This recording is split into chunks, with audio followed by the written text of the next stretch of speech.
Discapacidad, el colectivo, las familias que tienen algún miembro con alguna discapacidad pueden esperar, están esperando, están desesperados, mientras por el otro lado vemos que hay todo un esquema de coima y corrupción que no hace otra cosa que engordar los bolsillos de las droguerías, de las grandes droguerías de la Argentina, los grandes laboratorios y los bolsillos de Karina Milei, entre otros. Para hablar de ello, vamos a hablar con uno de los referentes de padres de niños con TEA, y estoy hablando de Luis González, que amablemente accedió a esta entrevista, ya está conectado, me dicen.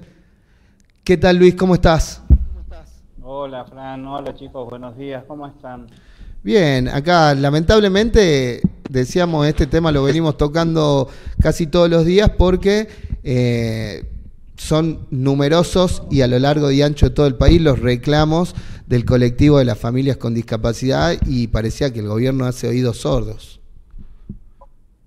Sí, desafortunadamente es así. Nosotros, desde antes de que asuma el gobierno, ya días de haber asumido, bueno, ya teníamos puesta el foco, ¿no? En este megadecreto donde se buscaba desregular las obras sociales, donde se veía un cierto plan estratégico hacia el sector discapacidad, que desafortunadamente no nos equivocamos, ¿no? A medida que va pasando el tiempo, todas las medidas que se tomaron para el sector de discapacidad así lo demuestran, ¿no? Vos lo decías, a lo largo y ancho de la Argentina se movilizó más de 1.200.000 personas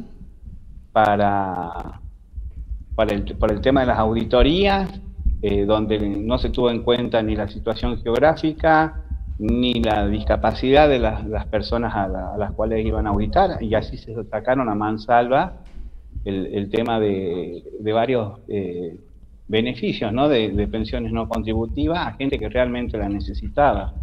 Nadie del sector de discapacidad está a favor de las pensiones o cuestiones truchas, por así decirlo. Y bueno, celebramos el tema de la auditoría, pero como te decía, no se tuvo en cuenta jamás la geografía, ya sea de Salta, Jujuy o otros lugares del país.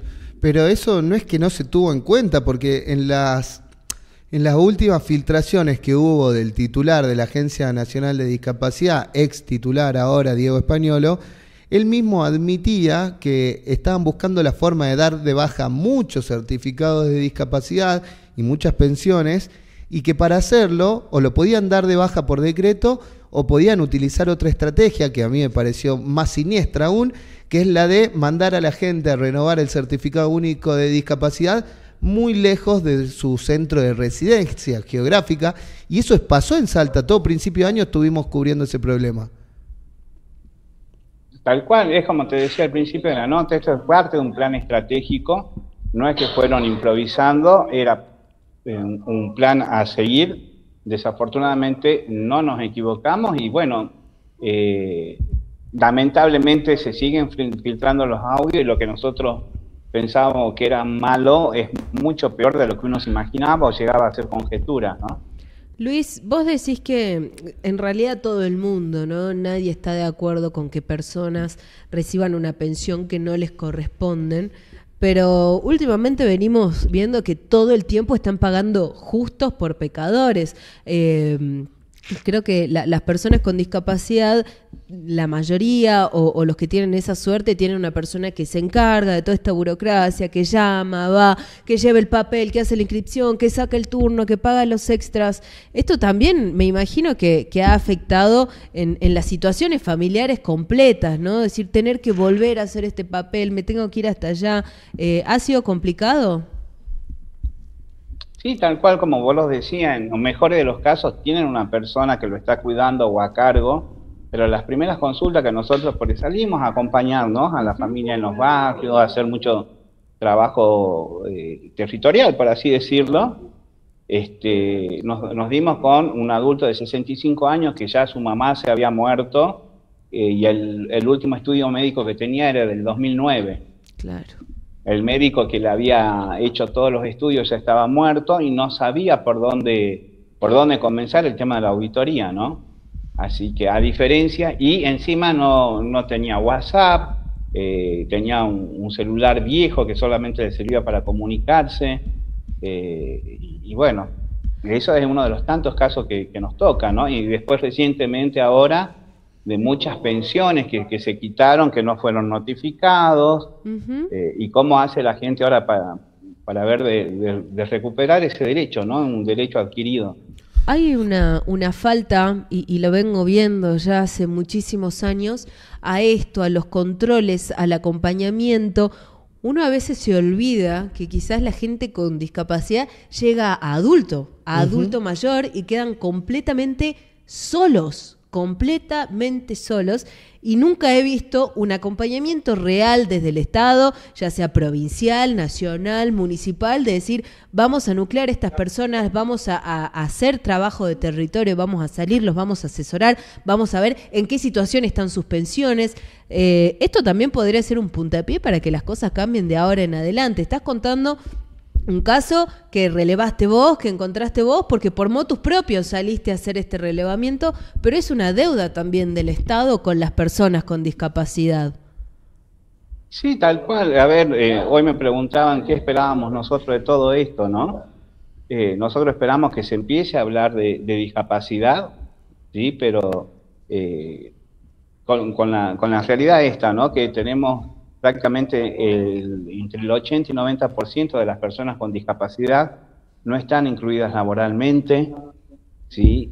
No todos tienen un lugar de pertenencia o referencia, no hay instituciones acordes para el cuidado de adultos mayores con discapacidad, ¿sí? Y bueno, nosotros el lunes se conmemoró el Día Nacional de Ayuda a las Personas con Autismo, y nosotros, uno de nuestros dichos, ¿no? Nosotros tenemos niños, jóvenes, adolescentes y adultos con TEA que necesitan apoyo toda su vida, ¿no? Hay, como todo ámbito de la salud, mientras más temprano reciban esos apoyos, menor dependencia van a tener en un futuro. Así que eso lo esperamos, eso es lo que esperamos después de todo lo malo, ¿no? Esto de que... Claro. Al soltarnos la mano, no tan solo a nosotros, sino a los que son los profesionales, todo lo que está relacionado con discapacidad, transporte, escuelas, profesionales independientes, centros terapéuticos, se empieza a tener en cuenta a las familias, ¿sí? Porque esto iba más allá, el reclamo este va más allá del pago atrasado, claro. Y que no está bueno que ningún trabajador trabaje y cobre 6 meses después, ¿sí? Eso es inconcebible en toda parte del mundo, pero va más allá de una cuestión económica para los prestadores de discapacidad, sino de que se empiece a tener en cuenta a este colectivo, que la discapacidad no es asistencialismo, no son números, ¿sí? Y quedó demostrado que el sector de discapacidad, si bien la media nacional es de un 12%, 13% de todo el país tiene algún tipo de discapacidad, de este sector tiene familias, tiene profesionales que trabajan alrededor de él, así que ese número del 13% es muchísimo más de lo que se pueden llegar a imaginar, claro, ¿no? De la gente involucrada, directa e indirectamente. Luis, quería preguntarte cuál fue la sensación por ahí de muchos de ustedes que están con esta lucha hace años, cuando empezaron a revelarse los audios que daban lujos de detalles sobre un presunto esquema de corrupción, que mientras a algunos le sacaban las pensiones o los certificados, le dejaban de darle las prestaciones o dejaban de pagarle a los profesionales, por el otro lado tenías un esquema de retornos, de sobreprecios, que solamente engrosaban los bolsillos de la corrupción de este gobierno. Mira, nosotros siempre fuimos críticos del gobierno, deseábamos y esperábamos que no sea verdad, y evidentemente a medida que van saliendo los audios, así como este plan estratégico, más allá de los reembolsos, porque por un lado planeaban quitarle las pensiones a las personas con discapacidad, encima le sumás el tema del retorno, no está bueno, tendría que ya haber tomado medidas, más allá de que se hayan secuestrado teléfonos, haber tenido otra reacción, ¿no? Ya hace 5 o 6 días que se filtraron los audios y seguimos sorprendiéndonos cada día más de este plan estratégico, ¿no? Para eliminar prácticamente un sector. Bien. Y la otra consulta que quería hacerte, Luis, tiene que ver particularmente con el sector dentro de la discapacidad del que vos sos referente, que es padres de niños con dentro del ¿cómo se llama? Dentro del espectro autista, ¿verdad? Autista. Ahí lo dije bien. Porque hace muy poco salió también un fallo que de alguna manera le dio rienda suelta al presidente para expresarse de mala manera o de manera discriminatoria contra un niño que tiene esta condición. ¿Cómo lo vivieron ya particularmente un sector que ustedes representan particularmente? Mirá, nosotros, bueno, el colectivo TEA es el que fue como incrementando su exposición en los últimos años. Ian es un vocero, así por decirlo, es un influencer de esta causa. Más allá de lo que haya dicho el presidente, que ya nos tiene mal acostumbrados acostumbrados a este maltrato, ¿viste? Para con las minorías, para el que no piense igual que él. Si un periodista no piensa igual que él, es un ensobrado. Si algún profesional de economía es un econochanta y así.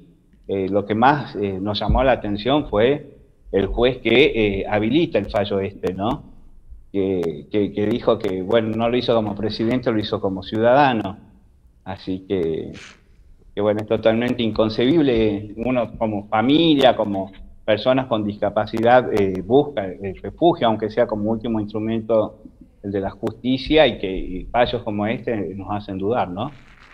Pero más allá de ese fallo, el mismo día salió, antes de que se vote contra el veto del presidente, un juez de Campana había declarado la inconstitucionalidad del veto, así que teníamos una de cal y una de arena ese mismo día, ¿viste? Así que del presidente ya no nos sorprende desafortunadamente nada. Lo que sí, lo que no podemos creer es que cada día vamos descubriendo más cosas, o se van conociendo más cosas de este gobierno para el sector discapacidad, que no deja de sorprenderte, ¿no? ¿Cómo crees que va a seguir la cuestión, Luis? ¿Crees que le van a entrar las balas al gobierno, por decirlo de alguna manera, y que va a reaccionar y que se va a poner las pilas y va a decir, che, la verdad que teníamos descuidado este sector, emprolijemos, mejoremos la situación de esta gente? ¿O pensás que van a seguir insistiendo, así como con el intento de veto, con seguir vaciando el organismo el ANDIS y todas las prestaciones que se vienen dando? A ver, desafortunadamente hay un interés. El día que se iba a votar contra el veto salió Adorni a decir que iba a haber mejoras. Después salió Franco a decir que se iba a judicializar el voto del Congreso. Así que nosotros, a ver, y ya lo dijo ayer también, que tuvo unas declaraciones que él no va a negociar el déficit fiscal que tiene, así que sinceramente de este gobierno, el sector de discapacidad, así como el sector de jubilados también, no espera nada, ¿no?